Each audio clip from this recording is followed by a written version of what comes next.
Hello friends, focus exam तक YouTube channel पे स्वागत है आप लोग का। आज मैं आपको पढ़ाने वाला हूँ प्रतियोगिता दर्पण का सार संग्रह। इसमें बहुत ही महत्वपूर्ण क्वेश्चन दिया गया है जिसको मैं फुल डिस्कशन कराऊंगा और इसमें ऑल सब्जेक्ट दिया जाता है जीके जीएस का, जो आपके आगामी एग्जाम के लिए अति महत्वपूर्ण होगा और ये ऑल एग्जाम के लिए इम्पोर्टेंट होगा। ये मेरे दोस्त अप्रैल महीना का प्रतियोगिता दर्पण है। साथ ही साथ मैं बिहार दृष्टि करंट अफेयर भी करवाता हूं, तो उसको भी आप लोग वीडियो देखा कीजिए। दो मैगजीन में कवर करवाता हूं, एक तो आपका प्रतियोगिता दर्पण का और दूसरा बिहार दृष्टि करंट अफेयर। आपका एक भी प्रश्न एग्जाम में नहीं छूटेगा करंट अफेयर के रिगार्डिंग और जीके जीएस के रिगार्डिंग, तो आप लोग वीडियो को लास्ट तक देखिएगा। चलिए स्टार्ट करते हैं। चलिए एक नज़र इस मैगजीन पर डालते हैं। देखिए, इसमें सबसे पहले हम कवर करेंगे भारतीय इतिहास को। इसमें ऑल सब्जेक्ट का सार संग्रह दिया जाता है, तो सबसे पहले इतिहास दिया गया है, तो हम सबसे पहले इतिहास के प्रश्न को देखेंगे, उसके बाद सब्जेक्ट वाइज सारा को धीरे धीरे हम कवर करेंगे। तो आइए स्टार्ट करते हैं। पहला क्वेश्चन देखिए क्या करा है, किस महाजनपद की राजधानी को पुराणों में मालिनी की संज्ञा दिया गया है। तो देखो मेरे दोस्त, मालिनी का जो संज्ञा दिया गया है वो चंपा के रिगार्डिंग दिया गया है। आपको पता है चंपा मगध महाजनपद का एक हिस्सा था, जिसका आपको अंग नाम सुने होंगे। अंग महाजनपद का आप नाम सुने होंगे, जिसकी राजधानी क्या था, चंपा था। आपको पता है कि 16 महाजनपदों में 16 महाजनपद का उल्लेख किसमें किया गया है। तो आपको दो पुस्तक में एविडेंस मिलता है, एक तो मिलता है बौद्ध धर्म के अंगुत्तर निकाय में, ठीक है, और दूसरा जैन साहित्य में आपको मिलता है। तो ये दोनों आप लोग याद रखिएगा, दोनों एग्जाम में पूछा जाता है, ठीक है। पहला हो गया बौद्ध साहित्य के अंगुत्तर निकाय में और दूसरा जैन साहित्य के भगवती सूत्र में। तो ये दो इंपॉर्टेंट है जिसको आप लोग याद रखेगा कि 16 महाजनपदों का उल्लेख दो पुस्तक में किया गया है। देखिए, इन 16 महाजनपदों में से तो आपको पता है बिहार में कितने जनपद था। तो बिहार में 3 महाजनपद था, जिसमें तो कौन कौन था, एक तो था देखो अंग था, ठीक है, और दूसरा जो आपका मगध था, और तीसरा जो मेरा दोस्त क्या था, बज्जी था। 16 महाजनपदों में सबसे समृद्ध महाजनपद यानी विशाल शक्तिशाली कौन था, तो आपका मगध जनपद था। ये भी आपको याद रखना, ये भी एग्जाम में पूछा जाता है। अंग की राजधानी में तो आपको बता दिया चंपा मगध का आपका राजगिरी था और आपका बज्जी वैशाली का था। तो 16 महाजनपद में तो आपका 3 बिहार में हो गया। एक महाजनपद जो आपको दक्षिण भारत में देखने को मिलेगा, तो इसको याद रखना, दक्षिण भारत में एकमात्र महाजनपद था जो कि आपको अस्मक है नाम, ठीक है, जो कि आंध्र प्रदेश में गोदावरी नदी किनारे आपको देखने को मिलेगा। बाकी बच गया आपका कितना, 13। तो 13 जो ये महाजनपद था ये अलग अलग राज्यों में पाया जाता है, जैसे बिहार हो गया, उत्तर प्रदेश हो गया, मध्य प्रदेश, हरियाणा, राजस्थान, ये सब में आपको देखने को मिलेगा। यहाँ से देखिए 2 क्वेश्चन और एग्जाम में पूछा जाता है। 2 महाजनपद जो था आपका, देखिए 2 महाजनपद जो है वो आउट ऑफ इंडिया था, कहने का आपको वो पाकिस्तान में देखने को मिलेगा, तो उसको भी आप लोग याद रखिएगा। ये 2 एग्जाम में हमेशा पूछा जाता है, ठीक है। जो कि आपका एक तो आपका गंधार वाला था, वो भी एग्जाम में पूछा जाता है, तो उसको आप लोग याद रखना। गंधार की राजधानी कहाँ जा, तक्षशिला था, और वहीं पे आपको एक जो आपका विश्वविद्यालय भी था, ठीक है, तक्षशिला विश्वविद्यालय, जिसको राजा तक्ष इसको बनवाया था, तो इसको भी आप लोग याद रखिएगा। तो ये भी एग्जाम में पूछा जाता है। और एक कौन था, कंबोज, ठीक है, जिसका राजधानी हाटक था, तो इसको भी आप लोग याद रखिएगा। तो पाकिस्तान में 2 कौन कौन सा हो गया, एक तो आपको गंधार हो गया और दूसरा कंदोज हो गया। तो ये 2 इंपॉर्टेंट है जो आउट ऑफ इंडिया है, ठीक है। और देखिए यहाँ से एग्जाम में क्वेश्चन पूछा जाता है आपका, 2 क्वेश्चन देखो याद रखना दोस्त, ठीक है। 2 क्वेश्चन ये हो गया आपको कि एक तो यहाँ नालंदा विश्वविद्यालय था, ये भी एग्जाम में पूछा जाता है, ठीक है। और जो नालंदा विश्वविद्यालय के बारे में सबको पता होगा, नालंदा विश्वविद्यालय जो कि कुमारगुप्त प्रथम बनवाया था इसी के समय में, तो इसको भी आप लोग याद रखना, ठीक है। और इसमें बाद में इसको बख्तियार खिलजी इसको आग लगा दिया जाता है, तो ये भी आपके लिए इंपॉर्टेंट है। और वो तक्षशिला के बारे में बता ही दिए हैं, जो भी राजा तक्ष इसको बनवाया था। तो ये मोटा मोटी क्वेश्चन है जो आपके एग्जाम में हमेशा पूछा जाता है, तो इसको आप लोग याद रखना। देखिए दूसरा जो क्वेश्चन दिया गया, नचिकेता और यम के बीच में सुप्रसिद्ध संवाद किस उपनिषद में उल्लेखित है। तो आपको ये कठोर उपनिषद में देखने को मिलेगा नचिकेता और यम का संवाद का चर्चा। यहाँ से भी देखिए क्वेश्चन 3-4 को क्वेश्चन पूछा जाता है, मैं जोड़ के बताता हूँ आपको। वेदों की संख्या सबको पता होगा कितना है, 4 गो है वेद की संख्या, जिसको वेद व्यास लिखा है। वेदांग की संख्या एग्जाम में पूछा जाता है, तो वेदांग की संख्या कितना मेरे दोस्त, तो 6 वेदांग हो गया। पुराणों की संख्या कितना है, तो पुराणों की संख्या मेरे दोस्त 18 है। अब आ गया आपका उपनिषद, तो उपनिषद की संख्या कितना है, देखो उपनिषद सा इसलिए मैं जोड़ के सब बता दिया हूँ। उपनिषदों की संख्या कितना है, तो 108 है। तो ये चारों आपको पता होना चाहिए, यहाँ से एग्जाम में आपको क्वेश्चन पूछा जाता है, तो ये भी आपको पता। एक चीज़ और बताता हूँ, देखो संस्कार भी पूछा गया था एक बार बिहार द्रोह में, तो 16 संस्कार का चर्चा है, तो इसको भी आप लोग याद रखना, ठीक है। कितने संस्कार है, तो 16 संस्कार है, इसको भी आप लोग याद रखना। देखिए अगला क्वेश्चन कह रहा है कि ऋग्वेद में कई ऋचाओं में प्रयुक्त अधन्य शब्द किसके लिए गया है, तो आप पढ़े होंगे ऋग्वेद में अधन्य शब्द गाय के लिए इस्तेमाल हुआ है, तो ये भी इंपॉर्टेंट है आपके एग्जाम में, ये भी पूछा जाता है, ठीक है। और आपको पता है ऋग्वेद में तीसरे मंडल में, थर्ड मंडल में किस चीज़ का उल्लेख है, तो गायत्री मंत्र का उल्लेख है, ये भी एग्जाम में कई बार पूछा जाता है, ठीक है। तो इसको भी आप लोग याद रखना। 9वें मंडल में देखो, ये भी एग्जाम में पूछा जाता है, 9वें मंडल में भैया सोम देवता का उल्लेख है, तो इसको भी आप लोग याद रखना, ये भी खूब एग्जाम में पूछा जाता है। अगर हम 10वें मंडल की बात करें तो 10वें मंडल में 4 वर्ण का चर्चा है, तो इसको भी याद रखना, 4 वर्ण, ठीक है। जिसमें 4 वर्ण में कौन कौन सा देखने में मिलेगा, ब्राह्मण हो जाएगा, क्षत्रिय हो जाएगा, वैश्य हो जाएगा और शूद्र हो जाएगा, तो इसको भी आप लोग याद रखना। एक आता है गोत्र, गोत्र शब्द का भी उल्लेख जो आपको किस में देखने को मिलता है, तो आपको ऋग्वेद में मिलता है, तो इसको भी आप लोग याद रखिएगा। बाकी बेसिक चीज़ तो आपको पता होगा, ये सब तो बताने की ज़रूरत नहीं है कि वेदों की संख्या 4 था, ठीक है। ऋग्वेद जो होता है सबसे प्राचीन वेद होता है, यजुर्वेद गद और पद वाला वेद होता है, आपको सामवेद गायन से रिलेटेड है, ठीक है। और अथर्ववेद आपको सभा और समिति से यानी जादू टोना से रिलेटेड है, तो ये सब बेसिक नॉलेज है, सभी पता होगा। प्राचीन हो गया ऋग्वेद, और सबसे बाद वाला वेद भी पूछा जाता है, तो ये अथर्ववेद होता है। तो ये सब कॉमन चीज़ें सबको पता होगा। चलिए अगला क्वेश्चन देखते हैं हम। अगला क्वेश्चन देखो क्या कर रहा है दोस्त, कर रहा है 14वीं शती ईसा पूर्व में का एक अभिलेख जिसमें वैदिक देवताओं का वर्णन मिलता है। तो वैदिक देवताओं का वर्णन जो आपको मिलता है वो बोगाज कोई में देखने को मिलता है। देखिए अगला क्वेश्चन क्या पूछा जा रहा है कि सत्यकाम या जबाल की कथा जो अन्य ब्याही माँ होने का लाछन को चुनौती देती है, उल्लेखित है, किसमें उल्लेखित है, ये छंदोग्ध उपनिषद में ऐसा उल्लेख मिलता है। अकबर के दरबार में हाजी इब्राहिम सरहिंदी ने किसके संस्कृति से फारसी में अनुवाद किया था, तो अथर्ववेद की मदद से इसने फारसी में अनुवाद किया था। तो ये भी क्वेश्चन देखो इंपॉर्टेंट है, पूछा जाता है एग्जाम में। ब्रिटेन की रानी एलिजाबेथ प्रथम, ठीक है, एलिजाबेथ प्रथम किसके समकालीन था, तो एलिजाबेथ जो प्रथम था भैया, तो आपको 1558 से 1603 ईस्वी तक इंग्लैंड की रानी थी, इसको आप लोग याद रखिएगा। देखिए अगला नंबर क्वेश्चन देखते हैं, कहता है किस शासक ने अपने सिक्कों पर देवी लक्ष्मी की आकृति की मुहर लगाई थी और उसके नाम पर नागरिक अक्षरों में अंकित किया था। ये नागरिक हो जाएगा, नागरिक अक्षरों में अंकित किया था, तो मोहम्मद गोरी किया था। अब देखो दोस्त, मोहम्मद गोरी से ने आपके एग्जाम में बहुत क्वेश्चन पूछा जाता है, ठीक है। मोहम्मद गोरी से सबसे पहले इसने भारत पर पहला आक्रमण कब करता है, गोरी, देखो गोरी जो आक्रमण करता है आपको सबसे पहले करता है 1175 में मोहम्मद गोरी भारत पर आक्रमण करता है, तो इसको आप लोग याद रखना, ठीक है।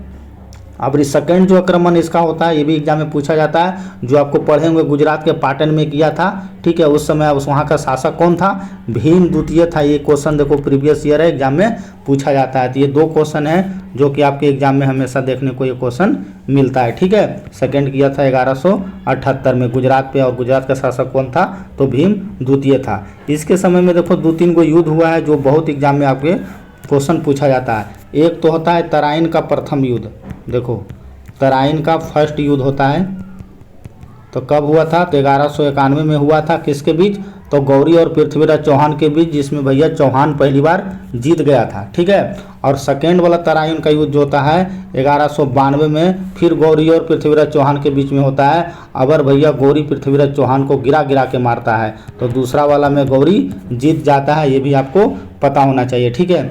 एक युद्ध हुआ था चंदवार का युद्ध, ठीक है, इसको भी आप लोग याद रखना। चंदवार का जो हुआ है तो ये 1194 में हुआ है, और ये गौरी और जयचंद के बीच में होता है, जिसमें भी गौरी जीत जाता है। तो ये भी 3 क्वेश्चन है जो आपके एग्जाम में हमेशा पूछा जाता है। देखिए अगला क्वेश्चन क्या कर रहा है कि फिरोज शाह तुगलक द्वारा अपने धर्मवादियों की सहानुभूति और सहयोग जीतने के लिए लिखा गया एक राजनीतिक पत्र था, तो कौन सा पत्र था, तो ये फुतूहत ए फिरोज शाही। तो इसको भी आप लोग याद रखना, फतूहत ए फिरोज शाही। देखिए आपके एग्जाम में फिरोज शाह तुगलक से 3-4 क्वेश्चन पूछा जाता है, जिसको याद रखना। सबसे पहले तो यही क्वेश्चन पूछा जाता है कि ब्राह्मणों पर जजिया कर लगाने वाला पहला मुसलमान, तो ये पॉइंट आपको पता होना चाहिए। इसने ने ब्राह्मणों पर सबसे पहले जजिया कर लगाया था, तो ये इसको याद रखना। यहाँ से क्वेश्चन आपके एग्जाम में पूछा जाता है, ठीक है। इसी के समय में भैया देखो दीवान ए बंदगान, दीवान खैरात भी था, ठीक है, और बंदगान भी था, और एक और इस्तेहाक भी था, दीवान इस्तेहाक। तो ये 3 पॉइंट है, तीनों आप लोग इसको याद रखना, ठीक है। फिरोज शाह तुगलक से तीनों क्वेश्चन पूछा जाता है।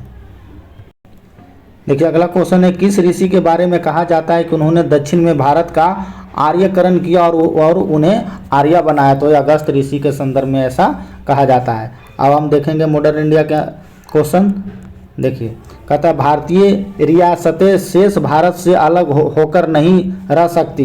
रियासतें के केवल भविष्य का निर्धारण करने का अधिकार जिस जनता को है, वह जनता निश्चय ही उन रियासतों को होगी। यह स्टेटमेंट किनका कहा गया है? तो ये भैया जवाहरलाल नेहरू के द्वारा कहा गया था, तो ये भी आप लोग को पता होना चाहिए। देखिए all India trade union Congress बहुत एग्जाम में पूछा जाता है। AITUC की स्थापना कब और कहाँ, और इसके प्रथम अधिवेशन की अध्यक्षता किसने की? ये तीनों जो पॉइंट है एकदम VVI है। तो हुआ था भैया 1920 ईस्वी में। कहाँ हुआ था? मुंबई में हुआ था, और लाला लाजपत राय इसकी अध्यक्षता में ये अधिवेशन हुआ था। तो ये आपके एग्जाम के लिए इम्पोर्टेंट है।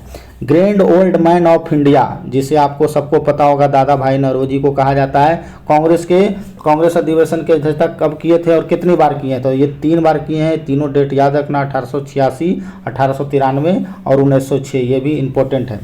गिल्पसेज ऑफ द वर्ल्ड हिस्ट्री, ठीक है, गिल्पसेज ऑफ द वर्ल्ड हिस्ट्री पुस्तक के लेखक कौन है? बहुत फेमस पुस्तक है ये, तो जवाहरलाल नेहरू के द्वारा ये पुस्तक लिखा गया था। देखिए अगला क्वेश्चन क्या करा है 20 फरवरी 1947 को किस ब्रिटिश प्रधानमंत्री ने भारत को स्वतंत्रता प्रदान करने की घोषणा किया था? तो ये सबको पता होगा, क्लेमेंट एटली ने घोषणा किया था 20 फरवरी 1947 को।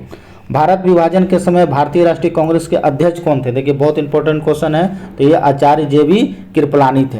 किस वायसराय के शासनकाल में Indian penal code, civil procedure code और क्रिमिनल प्रोसीडियर कोड पारित किया गया था? तो ये आपको पता है, लॉर्ड कैनिंग के शासनकाल में ये तीनों पारित किया गया था। और लॉर्ड कैनिंग को कौन नहीं जानता? 1857 की क्रांति, ठीक है, 1857 की क्रांति के समय लॉर्ड कैनिंग जो गवर्नर जनरल होता है, लेकिन क्वेश्चन घुमाएगा, अगर पूछ देगा ब्रिटेन के प्रधानमंत्री कौन था उस समय 1857 की क्रांति के समय, तो भैया लॉर्ड पामस्टर्डन।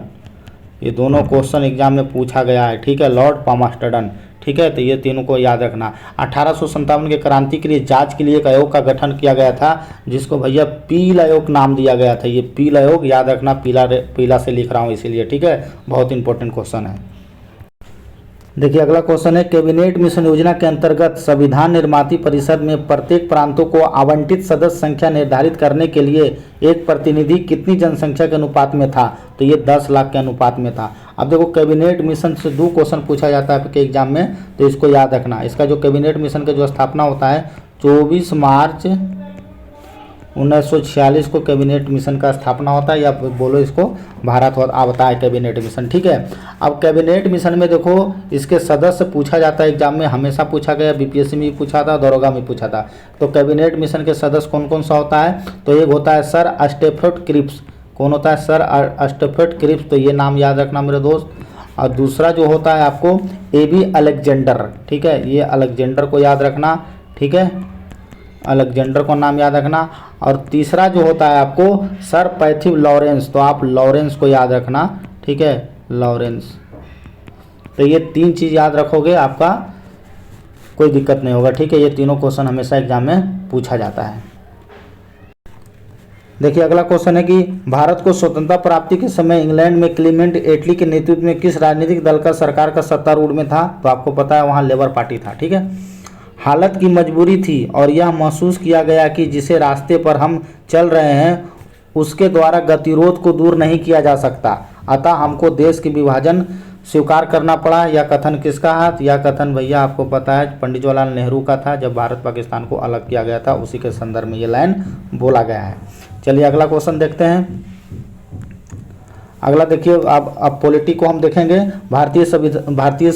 संविधान सभा द्वारा अंतिम रूप से पारित संविधान में कुल कितने अनुच्छेद और अनुसूचियां था?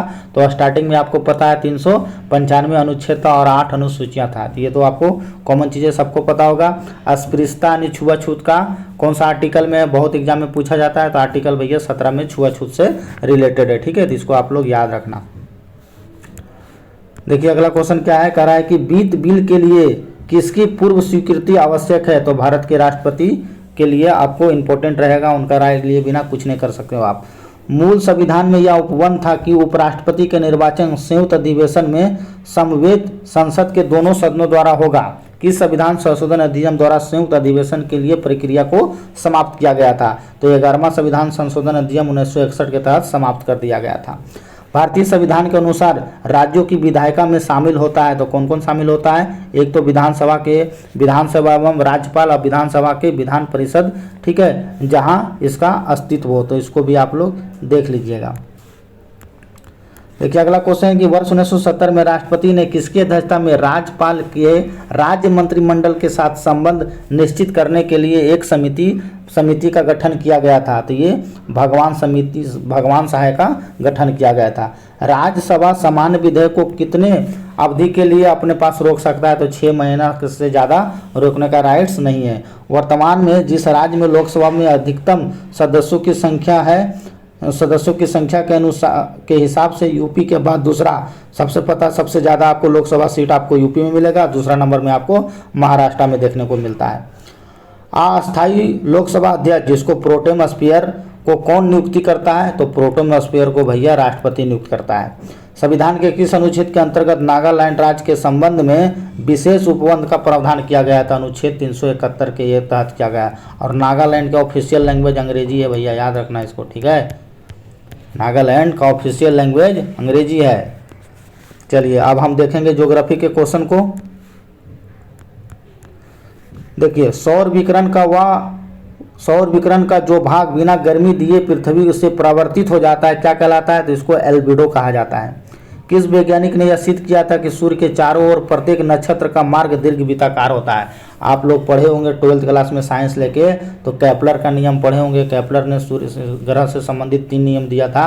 तो इसके संदर्भ में ये नक्षत्र का दीर्घवृत्ताकार में घूमेगा, तो ये केपलर बाबा ने इसका नियम दिया था। सौरमंडल के बाहर सीरियस नामक चमकीले तारे को क्या कहा जाता है? तो भैया उसको डॉग स्टार बोला जाता है। सौरमंडल के 4 सबसे विशाल ग्रह अवरोही क्रम में आपको सजाना है, ठीक है। तो बृहस्पति आ जाएगा, शनि आ जाएगा, यूरेनस आ जाएगा और नेपच्यून आ जाएगा। एक खगोलीय मात्रक किसके बीच की औसत दूरी है? तो खगोलीय मात्रक जो है आपको पृथ्वी और सूर्य के बीच की दूरी है। सूर्य के बाद पृथ्वी से सबसे नज़दीकी तारा है, तो सबको पता होगा प्रोक्सिमा सेंचुरी के बारे में, ठीक है।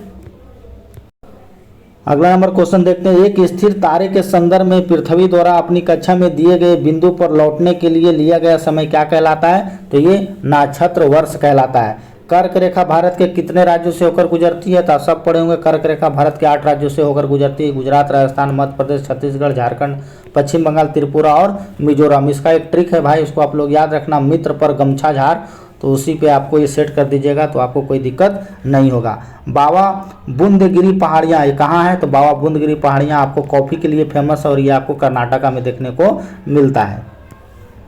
चलिए कोड शेयरिंग किस उद्योग के लिए उपयोग किया जाता है? तो कोड शेयरिंग भैया हवाई यातायात उद्योग में इसका प्रयोग किया जाता है, तो इसको आप लोग याद रखिएगा। पर्यावरण से देखिए 2-4 क्वेश्चन है जो आपके एग्जाम में पूछा जाता है, जो इंपॉर्टेंट है मैं उसी को करवाऊंगा। वर्ष 1992 में प्रथम पृथ्वी सम्मेलन कहाँ आयोजित किया गया था? तो ये रियो द जेनेरो ब्राजील में किया गया था। ये एग्जाम में क्वेश्चन पूछा जाता है। ग्रीन इंडेक्स किसके द्वारा विकसित किया गया था? तो ग्रीन इंडेक्स भैया संयुक्त राज्य पर्यावरण कार्यक्रम के द्वारा विकसित किया गया था। तो ये एग्जाम में क्वेश्चन पूछा जाता है। देखो एक क्वेश्चन ये भी एग्जाम में पूछा जाता है। देखिए Indian institute of ecology and environment कहाँ अवस्थित है? तो ये आपको दिल्ली में स्थित है, ठीक है। तो इसको आप लोग याद रखिएगा, ठीक है। चलिए देखिए क्वेश्चन ये भी इंपॉर्टेंट है, इसको आप लोग याद रखिएगा।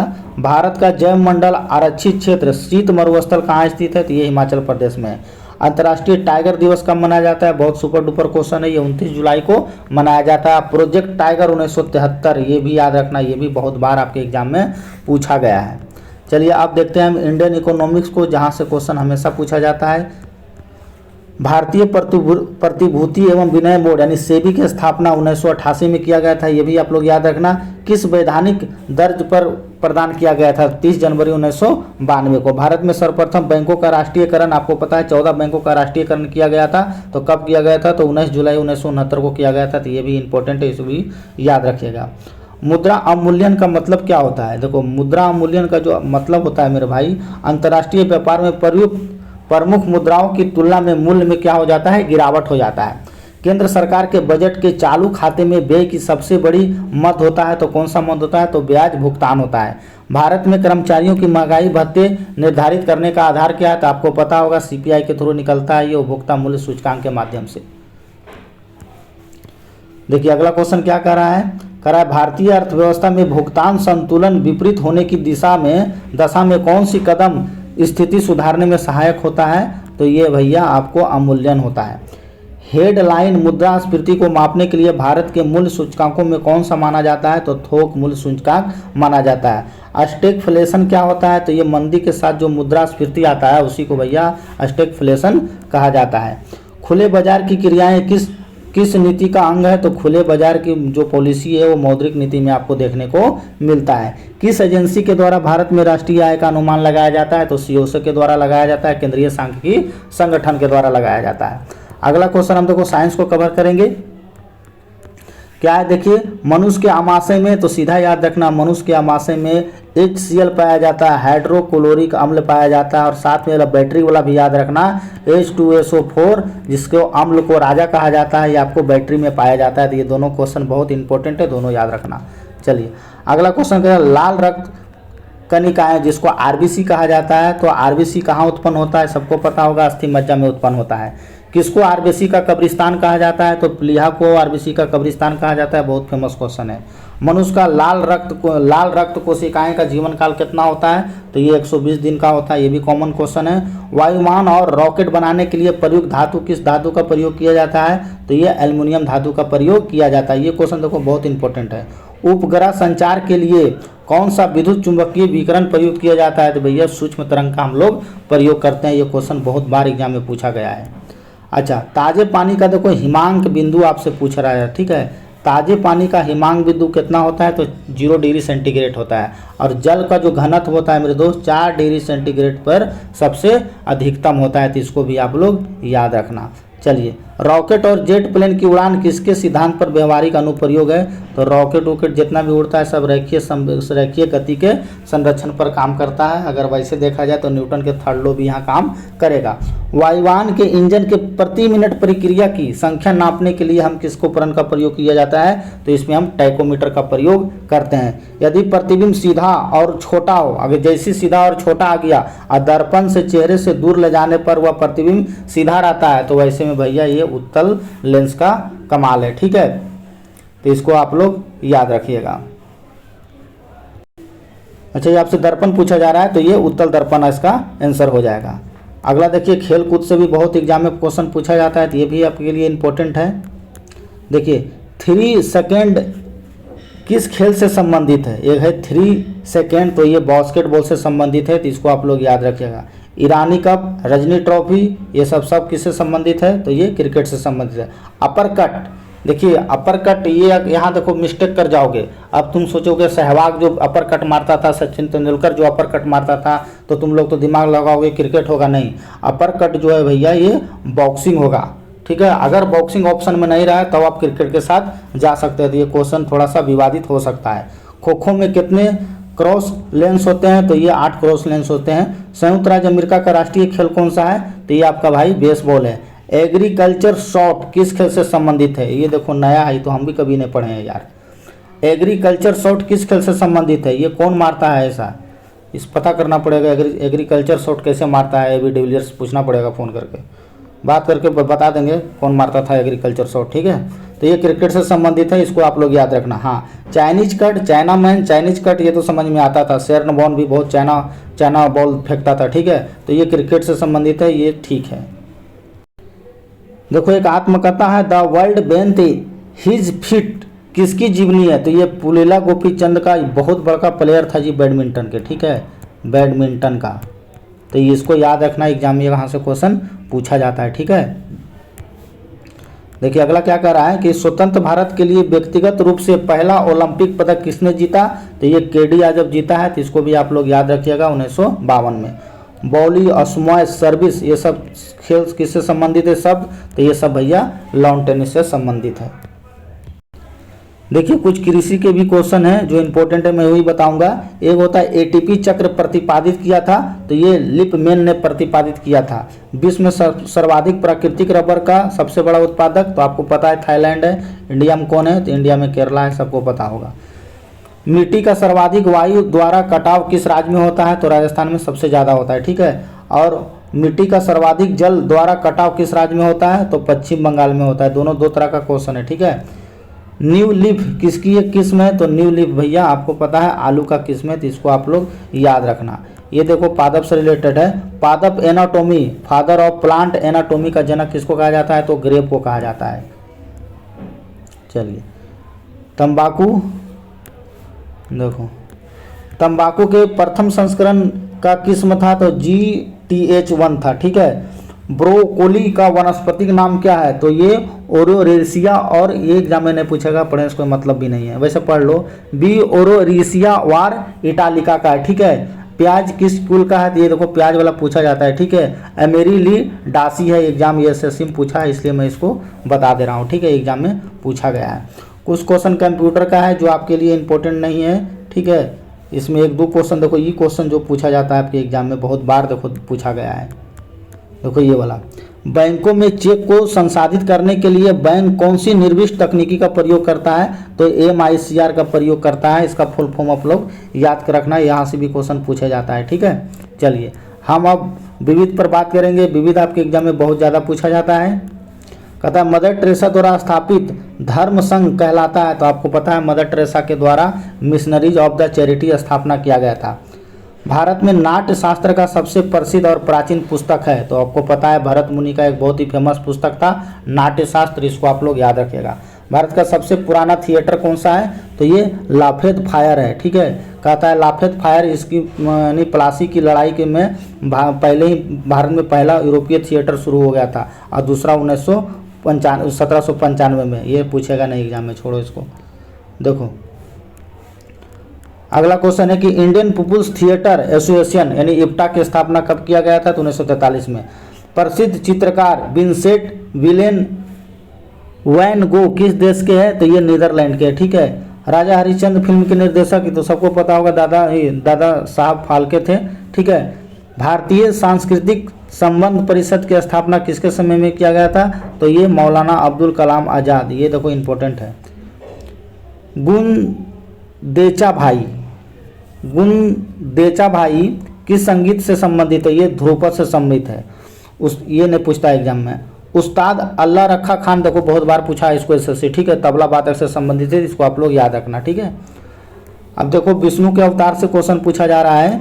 कह रहा है विष्णु के अवतारों में से एक कला में महासागर से पृथ्वी को लाने के रूप में दर्शाया गया है, वह कौन सा अवतार है, तो ये वराह अवतार में ऐसा आपको देखने को मिलेगा। ठीक है, अभी कल्कि अवतार लिए नहीं है, जिस दिन कल्कि अवतार ले लेंगे सारा पृथ्वी आपका खत्म हो जाएगा, फिर कोई काम नहीं देगा, घटना चक्र और लूसेंट। ठीक है, चलिए नेक्स्ट वीडियो में मिलते हैं, तब तक आप इसको रिवीजन कीजिएगा। ये आपका सार संग्रह था। ठीक है, कल आपको वीडियो मिल जाएगा करंट अफेयर वाला। ठीक है, तो इसको भी आप लोग देख लीजिएगा। और मैं आपको पहले बता चुका हूँ कि ये आपका दृष्टि का घटना चक्र पढ़ा चुका हूँ। दृष्टि बिहार दृष्टि करंट अफेयर का ऑलरेडी मैं करवा चुका हूँ, करंट अफेयर सार संग्रह, तो उसको भी आप लोग देख लीजिएगा। एक भी प्रश्न आपके एग्जाम में नहीं छूटेगा। मेरा यूट्यूब चैनल तो आपको पता होगा फोकस एग्जाम तक। वीडियो अच्छा लगता है जिसको शेयर लाइक एंड सब्सक्राइब जरूर कीजिएगा। मिलते हैं नेक्स्ट वीडियो में, धन्यवाद।